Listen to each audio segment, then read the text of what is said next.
তিন মাস ধরে মেলেনি রেশন এবং প্রতিবাদ শুরু করেছেন গ্রামবাসীরা। বিক্ষোভ প্রতিবাদে গ্রামবাসীরা নওদার চণ্ডীপুর গ্রামের রেশন দোকানে বিক্ষোভ। রেশন ডিলারকে শোকজ, তদন্তের নির্দেশ প্রশাসনের।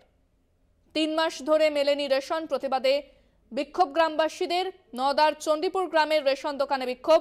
রেশন ডিলারকে শোকজ, তদন্তের নির্দেশ প্রশাসনের।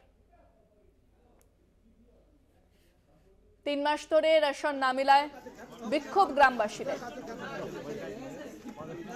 প্রতিবাদে বিক্ষোভ গ্রামবাসীদের।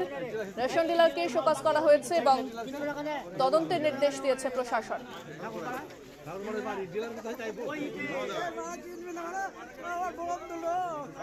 ফোনে রয়েছেন আমাদের প্রতিনিধি কল্যাণ চন্দ্র। কল্যাণ, কি খবর পাওয়া যাচ্ছে?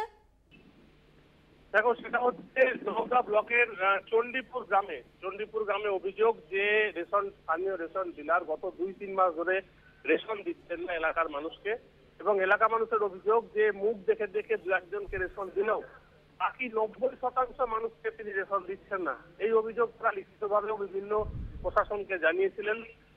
এরপরে কিন্তু বাধ্য হয়ে তারা আজকে ওই রেশন ডিলারের যে দোকান সেখানে তারা বিক্ষোভ দেখান। তাদের দাবি যে অবিলম্বে তাদের রেশন দিতে হবে। রেশনের চাল এবং আটা তারা না পেলে তারা ক্ষতিগ্রস্ত হচ্ছেন। বিশেষ করে গ্রামের যারা দরিদ্র মানুষ, যারা দিন খাওয়া মানুষ, তারা প্রচন্ড সমস্যার মুখে পড়েছেন। এ কারণে একটা বিক্ষোভ শুরু হয় এবং ঘটনাস্থলে নওদা থানার পুলিশ পৌঁছে পরিস্থিতি নিয়ন্ত্রণে আনে।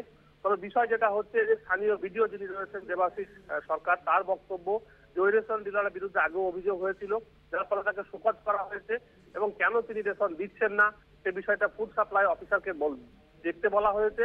এবং যারা গ্রামের মানুষ রয়েছেন তারা রেশন যাতে অবিলম্বে পায় তার ব্যবস্থা করছে ব্লক প্রশাসন।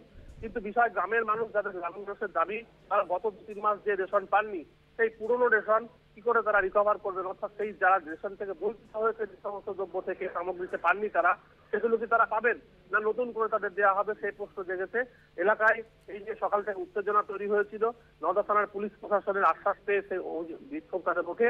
কিন্তু ওই ঘটনার পর থেকে রেশন ডিলারকে এখনো পাওয়া যাচ্ছে না। রেশন ডিলার কোথায় রয়েছেন পরিবারের লোকও জানাতে পারেনি।